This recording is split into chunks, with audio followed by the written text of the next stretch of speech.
Deixa que eu falo, tudo bem, galera? Eu sou Alex Bagé, tô passando aqui para nossa resenha sobre futebol. O Grêmio não conseguiu ganhar do Fortaleza e, pelo contrário, o Grêmio correu o risco em determinados momentos de perder pro Fortaleza. O Grêmio que a gente imaginava que tivesse modificado do Bahia para cá, na verdade ficou muito claro que ele teve contra o Bahia, em cima de uma dificuldade de jogadores em campo, uma atitude diferenciada. Só que hoje, para mim, fica muito claro que o Grêmio, por mais que ele tenha tentado, que o Renato sempre diz que ele tem um repertório de jogadas. Na verdade, o Grêmio não está conseguindo fluir daquela maneira que nós nos acostumamos ver o Grêmio jogando.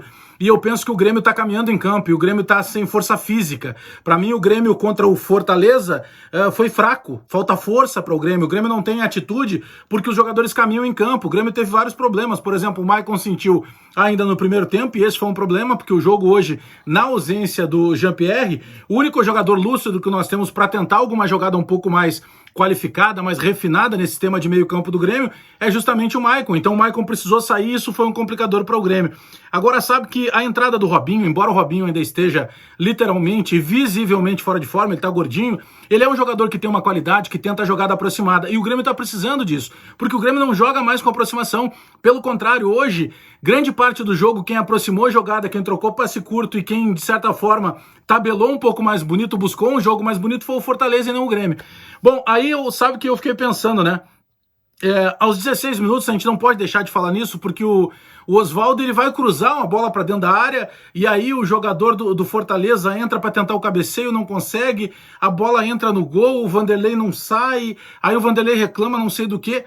Sabe, mas eu fico pensando assim, não, vamos adiante, eu não posso botar a culpa no Vanderlei jogando em casa contra o Fortaleza, eu preciso, daqui a pouco se foi falha do Vanderlei, mais uma no ano, mas se foi falha do Vanderlei, eu preciso me apegar na possibilidade, na capacidade que eu considero que o Grêmio tenha, de uma superioridade técnica e até de jogadores, para poder mudar esse jogo. E aí o Grêmio tem um trabalho muito grande nesse primeiro tempo, e aí na segunda etapa, o Renato vai lá, coloca o Luiz Fernando, e aí é um mérito do Renato, porque o Luiz Fernando de novo entrou muito bem, inclusive quando tem o pênalti, logo na retomada do segundo tempo, e aí num primeiro momento, a primeira cobrança, o Diego Souza bate, o goleiro Felipe Alves defende, e aí invade a área o Luiz Fernando, né, porque é muito rápido, e acabou fazendo gol. E aí o juiz manda cobrar novamente, o Diego Souza vai lá, a bola bate, meio que toca ainda no Felipe Alves, mas enfim, o Grêmio fez o gol com o Diego Souza.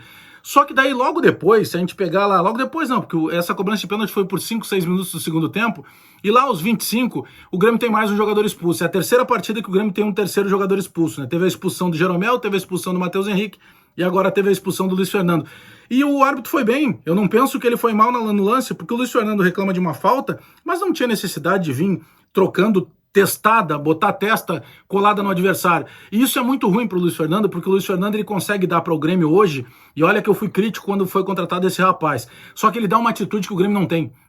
E para mim, o ponto que a gente precisa buscar é assim, o time tá caminhando em campo, o Grêmio tem uma escassez de jogada, o Grêmio não consegue ter um repertório de jogada aproximada, aquele Grêmio que a gente quer ver, por exemplo, contra o Flamengo, quando o Grêmio ele apertou o tempo inteiro, ele marcava o Flamengo na saída de bola, tá faltando atitude para o time do Grêmio. Então aquela atitude que teve, por exemplo, no jogo contra o Bahia, mesmo quando o Grêmio também tinha mais dificuldades ainda do que hoje, porque o Grêmio não tinha o Maicon, não tinha o Jean-Pierre, hoje ainda começou com o Jean-Pierre, mas o Grêmio de certa forma buscou um pouco mais, porque parece que estava com um pouco mais de vontade. O Grêmio precisa querer vencer mais as partidas do que os adversários. Pode parecer óbvio isso que eu tô dizendo, mas não é óbvio o que tá acontecendo com o Grêmio.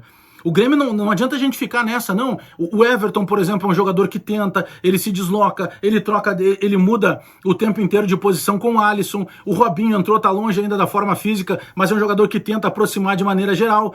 O Grêmio tá sofrendo para jogar. O Grêmio tá fazendo força para jogar e o Grêmio não tem força.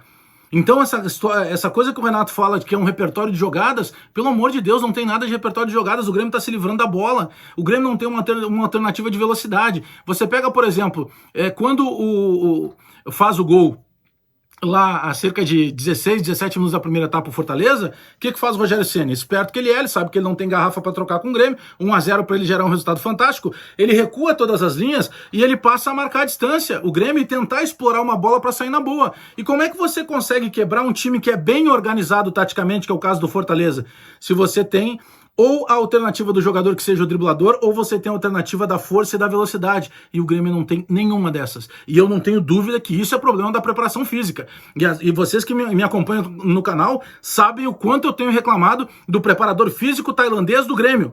Porque desde que o Márcio Meira chegou, o Grêmio ele tem uma deficiência física óbvia. E aí o que acaba se colocando como justificativa? O problema da pandemia. Não, o Grêmio ficou muito tempo parado, todo mundo vai ser assim, o campeonato vai ser dessa maneira. Não, o Grêmio tá fraco, o Grêmio tá caminhando em campo, o Grêmio não tem alternativa tática. Atenção, Renato Portaluppi, precisa ter uma alternativa tática. A vitória contra o Bahia foi a vitória da empolgação, a vitória da atitude, a vitória do oba-oba. Só que essa presença de vestiário que teve o presidente Romildo Bolzan Júnior, e que ela fica muito clara, porque hoje o Renato não descansou jogador, ele escolheu e escalou aqueles que estavam à disposição com força máxima, só que a força do Grêmio não é máxima mais, é uma força mínima. O Grêmio está caminhando em campo, o Grêmio está com um déficit de preparação física, o Grêmio não tem alternativa tática. E isso preocupa muito, porque a gente está falando de um campeonato que te exige regularidade. Não dá para achar que ganha um dia, tá tudo bem, daqui a pouco já não vai mais ter problema. Não, não, não. O Grêmio continua com os mesmos problemas, porque o Grêmio, quando ganhou do Bahia, ganhou pela atitude. E só pela atitude você fica com um prazo muito curto. E daqui a pouco você começa a sofrer. E é o que tá passando pelo Grêmio agora. Tá bom? Dá o like no vídeo, dá o joinha pra fortalecer a resenha aí, te inscreve no canal, espalha nos grupos de WhatsApp e aperta o sininho pra receber as notificações. Hoje, 10 da noite aqui no canal, tem live pra gente falar um pouco mais do Grêmio e do Fortaleza. Abraço, até daqui a pouco!